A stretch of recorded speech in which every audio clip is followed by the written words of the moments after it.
इस मरहले पर अगर ज़रा सा भी कुछ 48 घंटे हो गए बातचीत, लेकिन कल रात तक उसी तरह, बल्कि चंद घंटों पहले तक मैं फॉलो कर रहा था, दोनों जानिब से मिसाइल के हमले जारी हैं।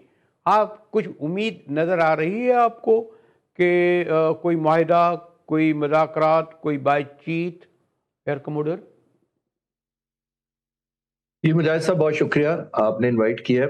देखिए, ये जो इस तरह की एस्केलेशन होती है, ये एक तरफ तो सिंबल होता है कि बेहतर बारगेनिंग पैकेज लेने के लिए, और बाज दफा एस्केलेट टू डी एस्केलेट भी होता है, जिसका मतलब ये है कि आप एस्केलेट करते हैं, आर्टिफिशियली नहीं कह रहा, रियल सेंस में आप एस्केलेट करते हैं, और दूसरे फरीक को, अपने मुखालिफ को ये रियलाइज कराने की कोशिश करते हैं कि मेरी जो काबिलियत है वो बहुत ज्यादा है आपको डैमेज करने की।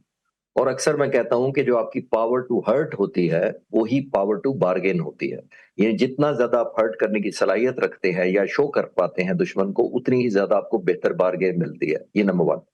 अब जाहिर है इस वक्त अमेरिका भी इस कोशिश में है कि अगर नेगोशिएशन होती है, कॉन्स्पिरेसी एलिमेंट पे मैं बाद में आता हूं, अगर ये रियल टर्म में हो रहा है और सच्चाई से सारे फरीक चाह रहे हैं कि सीज फायर हो, तो अमेरिकी प्रेसिडेंट भी ये चाह रहे हैं कि एक एस्केलेशन ऐसी की जाए और ईरान को ये मैसेजिंग या पोस्टरिंग की जाए कि हम एम्फीबियस ऑपरेशन भी ला रहे हैं, हम कमांडोज भी ला रहे हैं, हम नया एयरक्राफ्ट कैरियर भी लेकर आ रहे हैं, थिंग्स लाइक दैट। पोस्टरिंग इसलिए की जाती है कि ईरान को ये रियलाइज कराया जाए कि अगर आप मुज़ाकरात पर नहीं मानेंगे तो आपको बहुत ज्यादा डेवस्टेशन होगी। Number one. ईरान ने देखा आपने कि एस्केलेट भी कर रहा है, पिन पॉइंट टारगेटिंग भी कर रहा है। वो अपने पॉइंट ऑफ व्यू से चाह रहा है कि अमेरिका को जो पावर टू हर्ट है उसकी वो पहुंचे, और पावर टू बार्गेन ईरान को भी बेहतर मिल सके।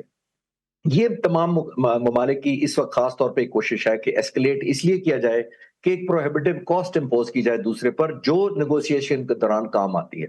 अब अगर आप उस पे आएंगे कि ये कॉन्स्पिरेसी है या फेक है या टाइम बाय करना है, तो उस पर अलग बात की जा सकती है।